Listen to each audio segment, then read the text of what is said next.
بسم اللہ الرحمن الرحیم ان الحمد للہ نحمده ونستعینه ونستغفره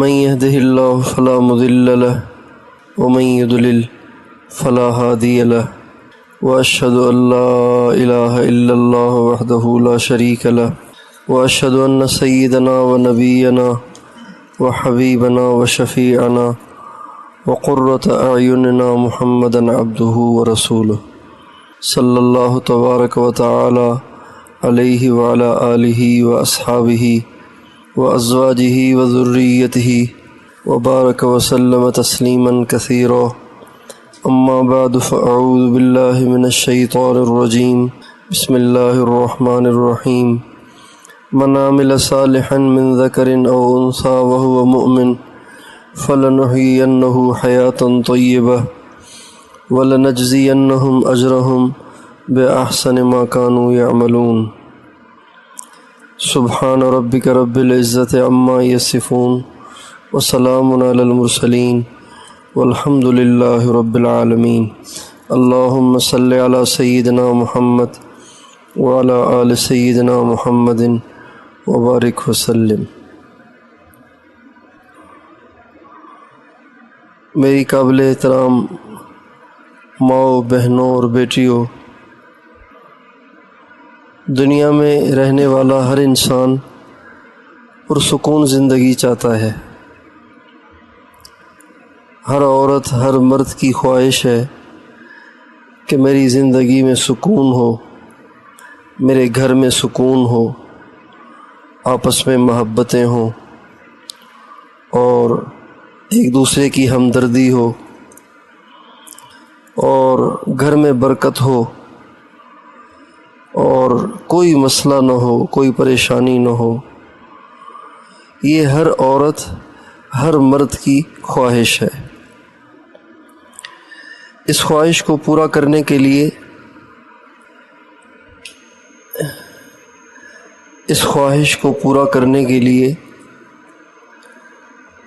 لوگ بہت زیادہ دنیا کماتے ہیں، باہر ملکوں میں جاتے ہیں، پیسے لاتے ہیں، بڑے بڑے گھر بناتے ہیں، اور عورتیں اپنی سہولت کا ہر سامان حاصل کرنے کی کوشش کرتی ہیں، اور جو غریب ہے وہ یہ سوچتا ہے کہ اگر ہم امیر بن جائیں تو ہماری زندگی میں سکون آ جائے گا، اگر ہمارا مکان کچا ہے پکا ہو جائے تو پھر ہماری زندگی میں سکون آ جائے گا، اگر ہمارے پاس یہ اور وہ چیزیں ہوں تو ہماری زندگی میں سکون آ جائے گا۔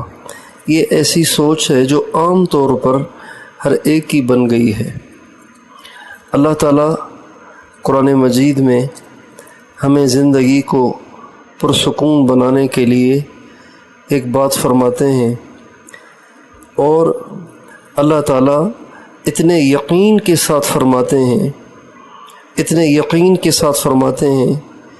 کہ آپ میں سے جو طالبات ہیں وہ اس بات کو سمجھیں گی کہ اللہ تعالیٰ نے ایسے الفاظ استعمال فرمائے ہیں زندگی کو پرسکون بنانے کے لیے کہ جو قسم کے بمنزلہ ہیں، یعنی یوں سمجھیں گویا اللہ نے قسم کھا کے کہا ہے کہ تمہاری زندگی میں خوشحال کر دوں گا، پرسکون کر دوں گا، تمہاری زندگی میں برکت دے دوں گا، اور تمہیں آپس میں ہمدردی، محبت اور الفت دے دوں گا، تمہارے گھر کے سارے جھگڑے ختم کر دوں گا، تمہارے گھر کی ساری بے برکتی اور بے سکونی کو ختم کر دوں گا۔ قسم کھا کے گویا اللہ تعالیٰ نے فرمایا ہے۔ تو وہ کون سا نسخہ ہے جس پر اتنے یقین سے اور اتنی تاکید کے ساتھ اللہ تعالیٰ نے زندگی کو پرسکون کرنے کا وعدہ کیا ہے؟ اللہ تعالیٰ فرماتے ہیں من عمل صالحا من ذکر او انثی وهو مؤمن فلنحيينه حیاة طیبہ۔ اللہ تعالیٰ فرماتے ہیں تم دو کام کرو، اگر یہ دو کام کر لو تو پھر میں تمہیں یقین دلاتا ہوں کہ تمہاری زندگی پرسکون ہو جائے گی۔ ان میں سے ایک کام کہ اپنے ایمان کو مضبوط کرو۔ وَهُوَ مُؤْمِنٌ، اپنے ایمان کو مضبوط کرو، اپنے ایمان کو ٹھیک کرو، اللہ کی ذات پہ یقین رکھو، اللہ کی ذات پہ بھروسہ رکھو، خیر اور شر کو اللہ کی طرف سے جانو۔ عورتوں میں ایک بیماری ہے، وہ یہ ہے کہ وہ توہم پرست ہوتی ہیں، کہیں یہ تو نہیں ہو گیا، کہیں وہ تو نہیں ہو گیا، کہیں کسی نے کچھ کر تو نہیں دیا، کہیں کسی نے کچھ پڑھ تو نہیں دیا، کہیں کسی نے تعویذ تو نہیں کر دیے، کہیں مجھے نظر تو نہیں لگ گئی۔ عام طور پر عورتیں توہم پرست ہوتی ہیں، اس لیے اللہ تعالیٰ نے صراحتاً یہاں انسا کا ذکر کر کے عورتوں کو تنبیہ کی ہے، اپنے یقین کو ٹھیک کرو، اپنے ایمان کو ٹھیک کرو کہ اللہ کی مرضی کے بغیر تمہارا نہ کوئی کچھ بگاڑ سکتا ہے، نہ کوئی کچھ بنا سکتا ہے۔ سب سے پہلے اس بات کو پکا کرو، اس سبق کو پکا کرو، سب سے پہلے اپنے دل کی گہرائیوں میں اس بات کو اتار دو کہ سب کچھ اللہ کی طرف سے ہوتا ہے۔ یہ جو ہم بچپن میں قاعدے میں ایمان مفصل پڑھتے ہیں نا، تو پڑھتے تو ہیں لیکن ہم نے اس کو سمجھا نہیں کہ اس میں کیا کہا تھا۔ آمنت باللہ و ملائکتہ، اور یہ حدیث کے الفاظ ہیں۔ ہمارے نبی سے کسی نے پوچھا مل ایمان، یا رسول اللہ ایمان کیا ہے؟ ایمان کیا ہے؟ آپ نے فرمایا ان تؤمن باللہ و ملائکتہ و کتبہ و رسلہ والیوم الآخر والقدر خیرہ و شرہ من اللہ تعالی والبعث بعد الموت، کہ اس بات کو دل سے تسلیم کرنا، ایمان لانا یعنی دل سے تسلیم کرنا اس بات کو کہ اللہ ہے، ملائکہ ہیں، سارے پیغمبر سچے ہیں، ساری کتابیں سچی ہیں، قیامت کا دن آنا ہے، اور اس بات کو دل سے تسلیم کرو کہ اچھے اور برے سارے حالات صرف اللہ کی طرف سے آتے ہیں اور مرنے کے بعد اٹھایا جائے گا۔ تو اللہ تعالیٰ نے زندگی کو پرسکون بنانے کے لیے، زندگی کو خوشحال بنانے کے لیے، زندگی کو مبارک اور بابرکت بنانے کے لیے، گھروں کا ماحول اچھا بنانے کے لیے، گھروں کو سکھوں بھرا اور خوشیوں بھرا بنانے کے لیے اللہ تعالیٰ نے پہلی شرط یہ لگائی ہے۔ لفظوں میں تو یہ لفظ بعد میں ہیں، لیکن چونکہ طالبات سمجھتی ہیں کہ یہ ترکیب میں حال واقع ہوا ہے تو حال پہلے ہوتا ہے۔ حال نفس الامر میں پہلے ہوتا ہے، اگرچہ لفظوں میں بعد میں ہوتا ہے۔ تو اللہ تعالیٰ فرماتے ہیں سب سے پہلا کام اپنے ایمان کو مضبوط کرو، اپنے ایمان کو ٹھیک کرو، اللہ کی ذات پہ یقین پیدا کرو، اللہ کی ذات پہ بھروسہ پیدا کرو۔ اچھا، عجیب بات یہ ہے کہ اب تو مدرسے بہت بن گئے اور دین کا علم بھی بہت ہو گیا ہے، اور اب تو عورتوں کے مدرسے بھی کتنے سارے اللہ نے بنا دیے، عورتوں میں بھی دین کی سمجھ آ گئی، لیکن وہ یقین جو ہماری بوڑھی عورتوں میں ہوتا تھا وہ آج کی جوان عالماؤں میں بھی نہیں ہے۔ ہماری جو بوڑھی عورتیں تھیں، ہماری مائیں، ہماری دادیاں، ہماری نانیاں، جب کبھی بھی کوئی مسئلہ آتا وہ کہتی اللہ خیر کرے گا، اللہ خیر کرے گا، اللہ خیر کرے گا۔ ان کی ہر بات میں اللہ ہوتا تھا، ان کی ہر بات کی نسبت اللہ کی طرف ہوتی تھی۔ کوئی بات نہیں، اللہ خیر کرے گا، اللہ نے بھیجا ہے، اللہ ٹھیک کرے گا۔ یہ ہماری بوڑھی عورتوں کے تکیہ کلام ہوا کرتے تھے، اللہ نے بھیجا ہے، اللہ ٹھیک کرے گا۔ اور چاہے پریشان کتنی ہوں اور کتنی بیمار ہوں، اور چارپائی پہ پاخانہ ہو، چارپائی پہ پیشاب ہو، اٹھ نہ سکتی ہوں، لیکن جب ان سے پوچھا جاتا تھا دادی اماں کیا حال ہے، تو وہ انگلی آسمان کی طرف اٹھا کے کہتی تھی بیٹا اللہ کا شکر ہے۔ یہ ایمان کی بات ہے۔ اور آپ نوجوان جتنی بچیاں یہاں بیٹھی ہیں، آپ اپنی بوڑھی عورتیں اگر اب بھی کچھ زندہ ہوں ان سے پوچھیں کہ زندگیوں میں سکون پہلے تھا یا آج ہے؟ پہلے گاڑیاں نہیں تھیں، گدھا گاڑیاں تھیں، بیل گاڑیاں تھیں، گدھوں پہ سواری ہوتی تھی، اونٹوں پہ سواری ہوتی تھی، خچروں پہ سواری ہوتی تھی۔ آپ کے یہاں پانی نہیں ہوتا تھا، دور دراز سے پانی لایا جاتا تھا۔ اب تو ہر جگہ پانی کا بھی انتظام، مکان بھی پکے بن گئے، گاڑیاں بھی آ گئیں، بجلی بھی آ گئی، پنکھے بھی لگ گئے، اے سیاں بھی لگ گئیں، سولر سسٹم بھی آ گیا۔ لیکن آپ اپنی بوڑھی عورتوں سے پوچھیں کہ دادی اماں سکون پہلے تھا یا اب، تو وہ آپ کو قسم کھا کے بھی کہیں گی کہ بیٹا ہم نے جو زمانہ دیکھا ہے تم اس کو سوچ بھی نہیں سکتی۔ اللہ تعالیٰ نے یہ وعدہ کیا ہے اور اللہ نے قسم کھا کے یہ کہا ہے اگر زندگی کو پرسکون بنانا ہے پہلے ایمان کو ٹھیک کرو، اپنے یقین کو ٹھیک کرو، اس بات کو دل سے نکال دو کہ کوئی میرا کچھ بگاڑ سکتا ہے اور کوئی میرا کچھ بنا سکتا ہے۔ کوئی نہیں بنا سکتا، کوئی نہیں بگاڑ سکتا۔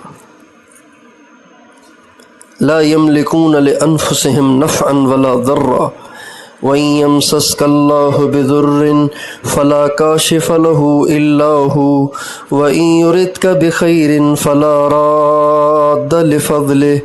اللہ تعالیٰ فرماتے ہیں اگر اللہ تمہیں نقصان دے تو کون ہٹا سکتا ہے، اللہ تمہیں خیر دے تو کون رکاوٹ بن سکتا ہے؟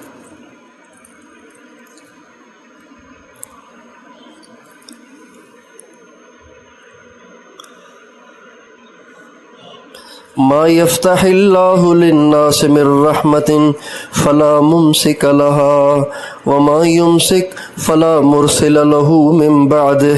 اللہ تعالیٰ فرماتے ہیں اگر میں رحمت کا دروازہ کھول دوں تو کون بند کر سکتا ہے، اور میں بند کر دوں تو کون کھول سکتا ہے؟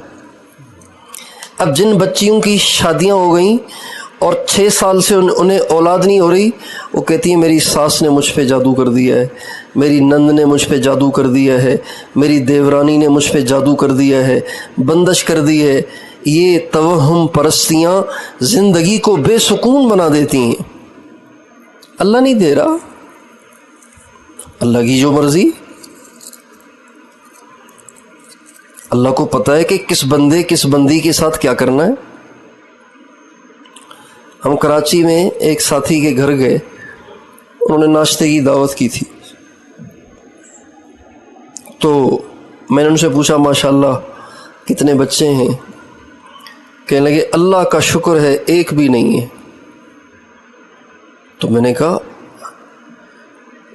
یہ تو آپ کہہ رہے ہیں اللہ کا شکر ہے، آپ کی بیوی تو بہت پریشان ہوگی، 14-15 سال ہو گئے شادی کو اور آپ کو اولاد نہیں ہے۔ کہنے لگے میری بیوی بھی اتنی خوش ہے میں بتا نہیں سکتا۔ کہ کیوں؟ بس اللہ کی رضا یہی ہے، اللہ کی رضا یہی ہے، وہ ہمارا پروردگار ہے، ہمارا خالق ہے، جس حال میں رکھے ہمیں راضی رہنا چاہیے۔ ابراہیم علیہ السلام نے اللہ کے حکم سے اپنی بیوی حضرت ہاجرہ علیہ السلام کو اور حضرت اسماعیل علیہ السلام جو بھی دودھ پی رہے تھے ان کو جا کے حجاز مقدس کے کالے پہاڑوں کے بیچ میں چھوڑ دیا جہاں آج مکہ آباد ہے۔ اس وقت کچھ بھی نہیں تھا۔ اللہ کی شان۔ پھر اللہ نے فرمایا کہ جاؤ جا کے بچے کو ذبح کرو۔ ایک بہت بڑا امتحان تھا، وہ بھی گزر گیا۔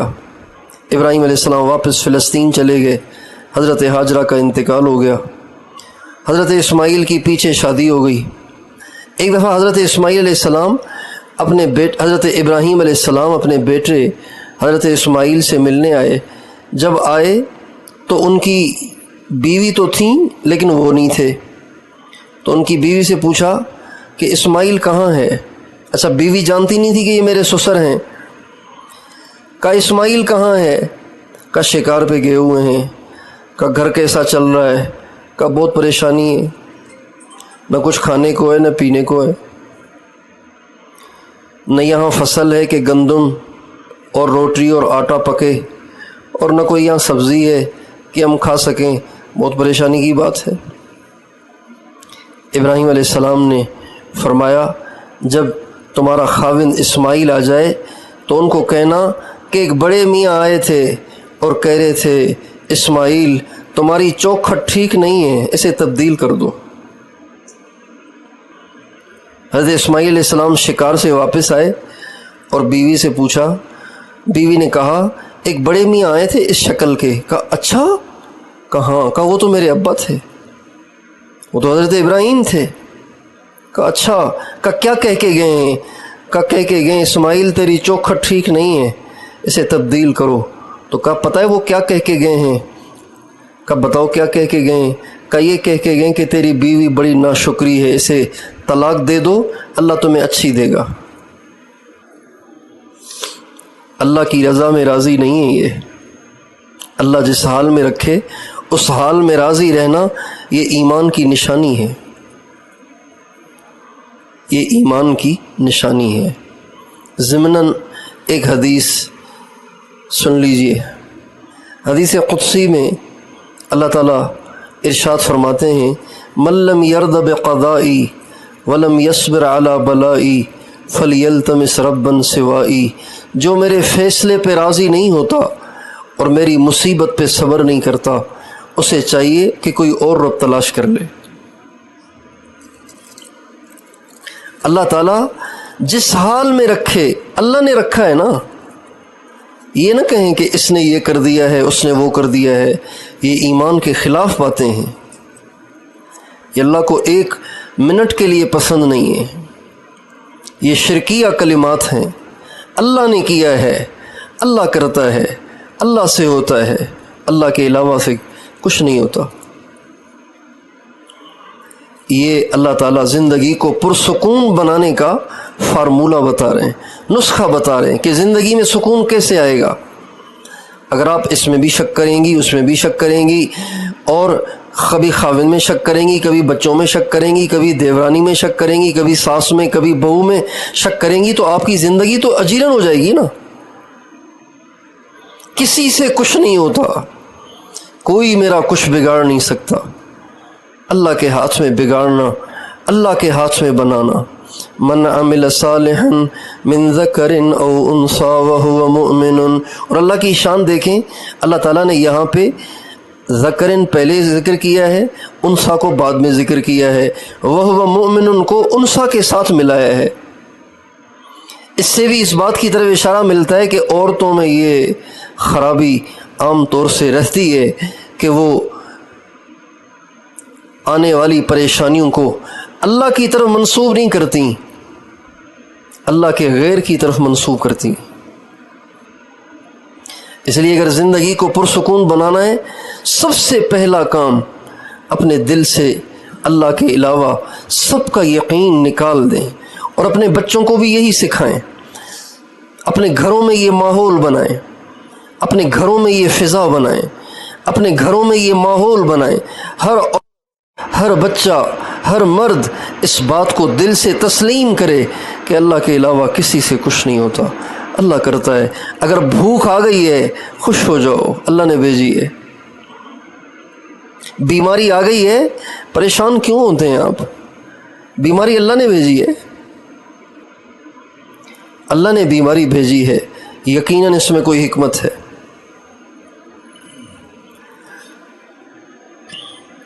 اگر ماں بچے کو زبردستی لٹا کے کڑوی دوائی چمچ میں ڈال کے اس کے منہ میں ٹھونس رہی ہے تو بچے کو یہ نہیں سمجھنا چاہیے کہ ماں بڑی ظالم ہو گئی ہے۔ نہیں، ماں کے ذہن میں کچھ حکمتیں ہیں جس کی وجہ سے اس طرح زبردستی لٹا کر اور ہاتھ پکڑ کر اور منہ میں کڑوی دوائی ٹھونس رہی ہے، تو ماں کو پتہ ہے کہ میرے بچے کا اسی میں فائدہ ہے۔ بچہ اپنی کم عقلی کی وجہ سے سمجھتا ہے کہ ماں بڑی ظالم ہو گئی ہے۔ اس لیے سب سے پہلے اپنے ایمان پہ محنت کریں۔ عالمہ بن گئیں لیکن توہم پرستی نہ نکلی، اور اللہ کے غیر سے آپ کے دل میں خوف رہا، اللہ کے غیر سے امیدیں وابستہ کر لیں، اللہ کے غیر سے، اللہ کے غیر پہ بھروسہ کر لیا، تو عالمہ بننے سے زندگی میں سکون نہیں آئے گا۔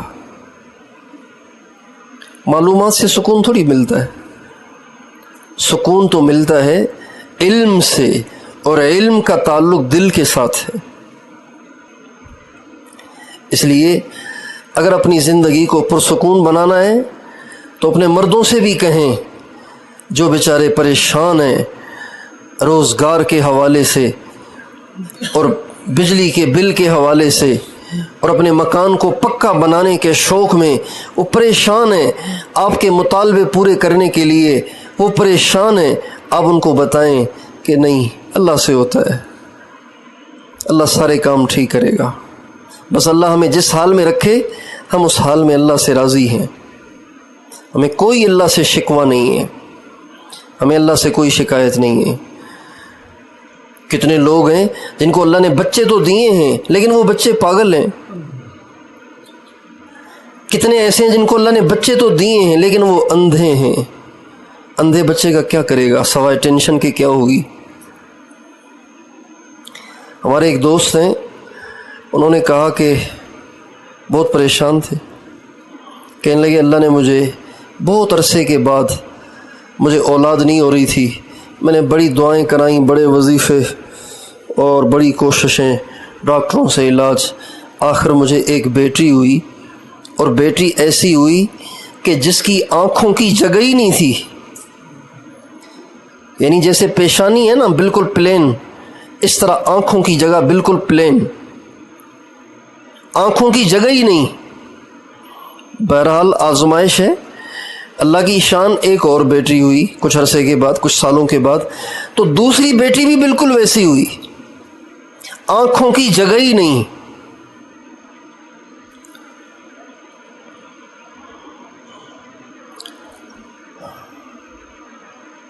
اور بعض بچیوں کے رشتے نہیں ہوتے تو وہ بیچاری سوچ سوچ کے ڈپریشن میں چلی جاتی ہیں، احساس کمتری کا شکار ہو جاتی ہیں۔ کیوں؟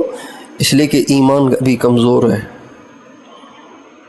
ابھی اللہ کی رضا میں راضی رہنے کا ذہن نہیں بنایا انہوں نے۔ اگر رشتہ نہیں ہو رہا تو ٹینشن کیا ہے؟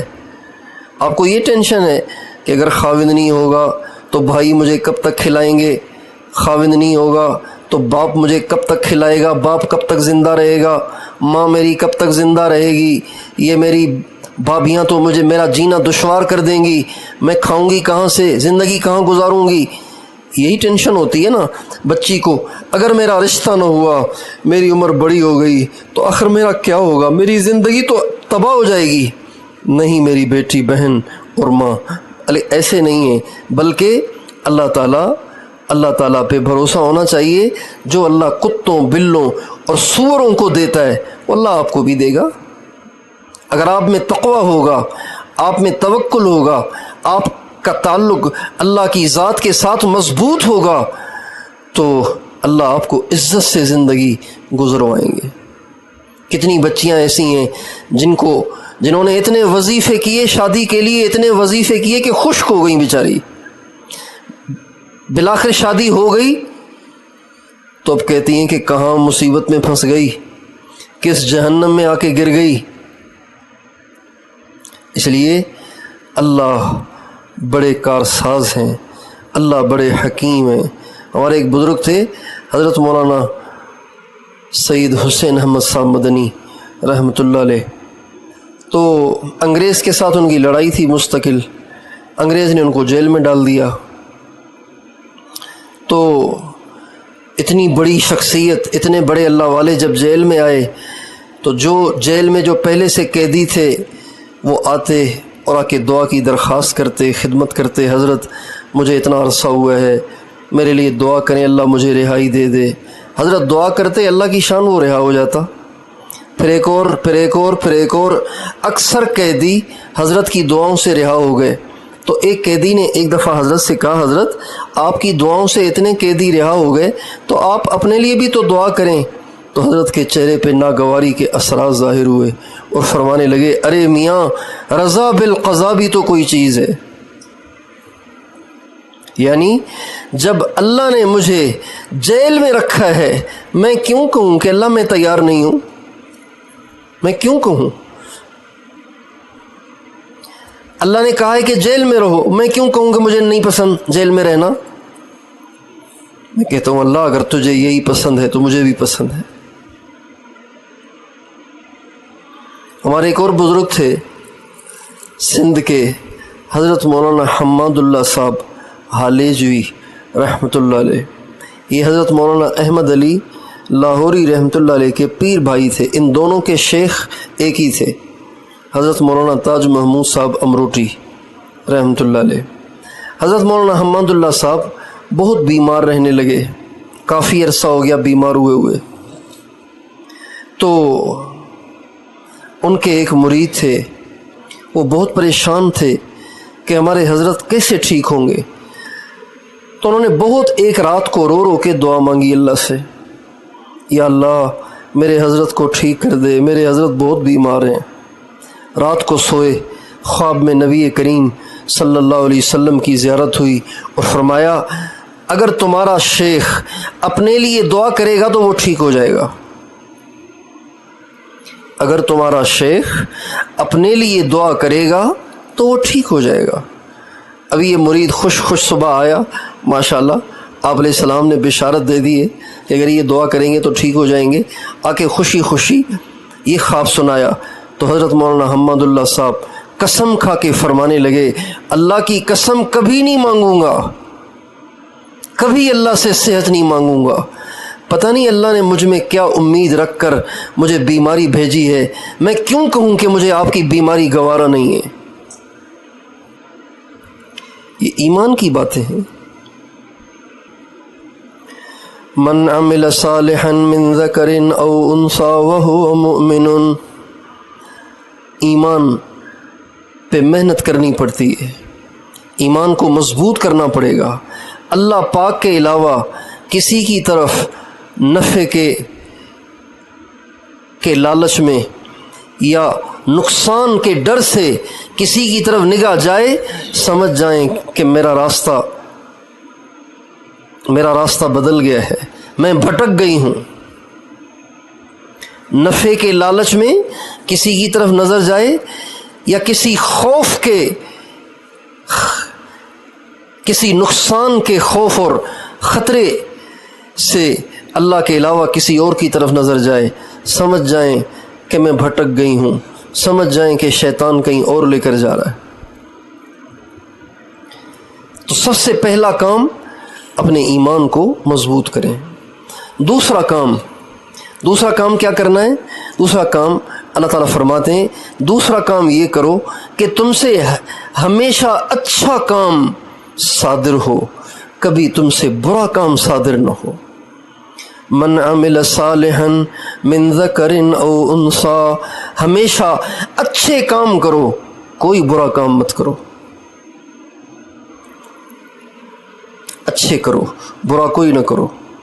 نماز اچھا کام، روزہ اچھا کام، ذکر اچھا کام، علم سیکھنا اچھا کام، تلاوت اچھا کام، اور ماں باپ کی خدمت اچھا کام، ساس کے ساتھ اچھا سلوک یہ اچھا کام، بہو کو اپنی بیٹی سمجھ کے رکھنا یہ اچھا کام، اپنی نند کو بہن سمجھنا اور اپنی بھابھی کو بہن سمجھنا یہ اچھا کام، یہ سارے اچھے کام ہیں۔ گھر کی صفائی ستھرائی کرنا یہ اچھا کام، اللہ کی رضا کے لیے کھانے پکانا، روٹیاں پکانا اور گھر کی صفائی ستھرائی کرنا یہ اچھا کام، بچوں کی تربیت کرنا اچھا کام، یہ سارے اچھے کام ہیں۔ اور برا کام کیا ہے؟ کسی کی غیبت کرنا، کسی پہ بہتان باندھنا، کسی کو حقیر جاننا، کسی کا مذاق اڑانا، کسی سے بدگمانی کرنا، میوزک سننا، گانے سننا، بڑے موبائل کا بغیر کسی احتیاط کے استعمال کرنا۔ عجیب بات یہ ہے کیسا ہمارا دور ہے کہ اب لڑکیوں کے پاس بھی بڑے بڑے موبائل ہیں، توبہ توبہ، اور اس میں فیس بک اور اس میں یوٹیوب اور اس میں ٹک ٹاک، کتنی بڑی تباہی ہے۔ پھر ہم کہتے ہیں سکون نہیں ہے، پھر ہم کہتے ہیں جھگڑے ہیں، پھر ہم کہتے ہیں کسی نے کچھ کر دیا ہے۔ جب ہمارے کرتوت ایسے ہوں گے، جب ہم اللہ کو ناراض کر رہے ہوں گے، جب ہماری زندگیاں غیر محتاط ہوں گی، تو اللہ کی طرف سے ڈنڈا تو چلے گا نا، پھر اللہ کی طرف سے پکڑ تو آئے گی۔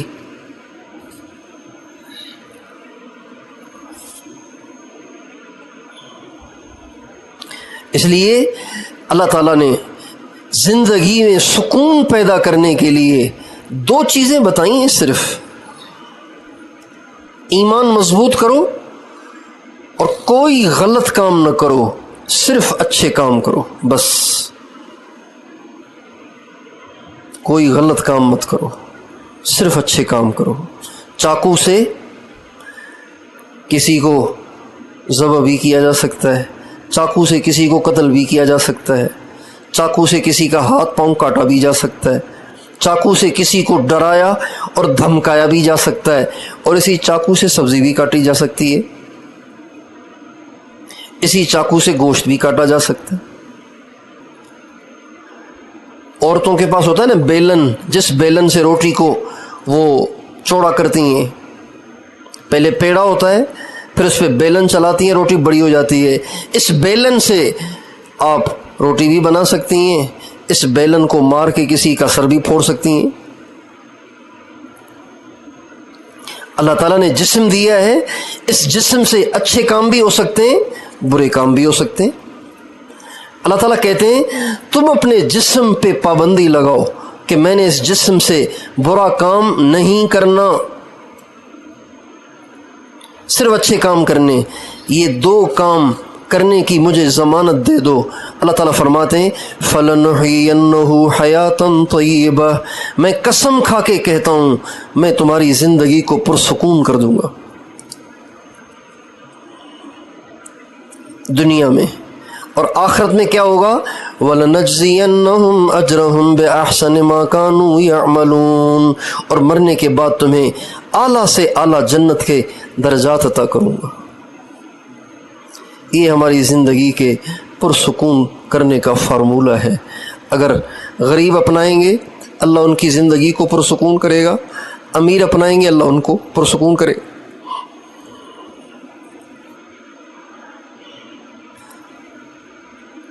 جب ہم موازنہ کرتے ہیں نا پچھلے زمانے کا اور آج کے زمانے کا موازنہ کرتے ہیں تو ہمیں پچھلا زمانہ جنت محسوس ہوتا ہے۔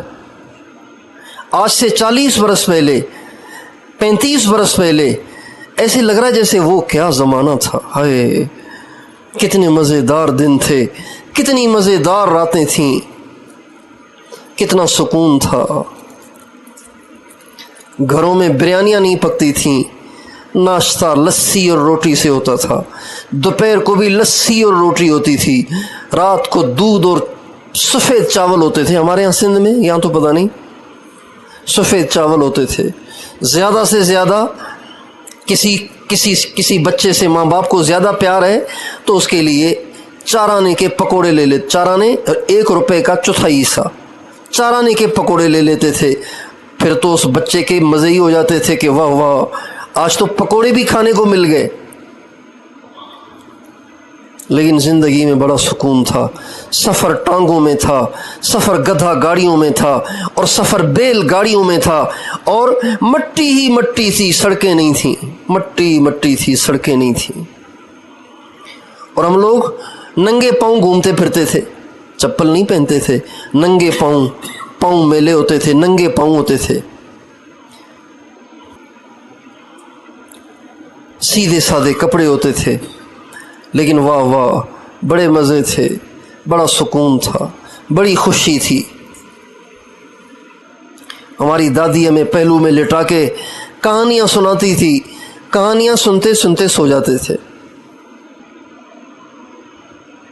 جب سے ہم نے اللہ کی رسی کو چھوڑا ہے، جب سے ہم نے آوارگی کی زندگی گزاری ہے، جب سے ہماری ماؤں بہنوں بچیوں نے بے پرد زندگی گزارنے میں فخر سمجھا ہے، جب سے ہمارے ہاں سے یہ برقع، یہ سفید برقع عام بلوچستان اور سندھ میں تو ہوتے ہی سفید برقع تھے، بڑے بڑے سفید برقع ٹوپی والے جس کی آنکھوں کے سامنے جالی ہوتی تھی، اب تو وہ ڈھونڈنے سے بھی نہیں ملتے۔